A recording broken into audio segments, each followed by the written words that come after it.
Hello mga ka-Iberlove TV, andito nga po pala tayo sa kalapatihan po natin.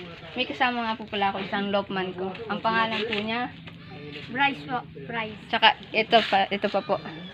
JP. Ayan po. Ayan po. So for today's video po, maglilinis po tayo ng painuman ng kalapati po natin. So let's go. Ito po. Tanggalin po natin. Tatanggalin ko yung video. Ito yung mga... Patay ito. Sige. Patay itong tubig na kulay pink. Tatanggalin din natin yan. Dahil kahapon yan. Napong ko na. Tapon ko? Iba mo dyan. Hindi mo natapon. Yan.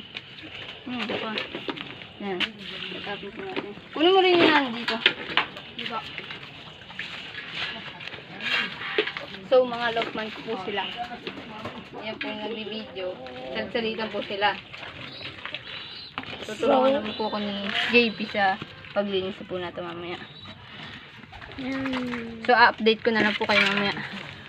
Okay, let's go. So, ayun nga po. Nakapaglagay na po tayo ng yan po, gamot po. Hindi ko na po kayo na-update sa dalawang nilagay po namin sa breederan.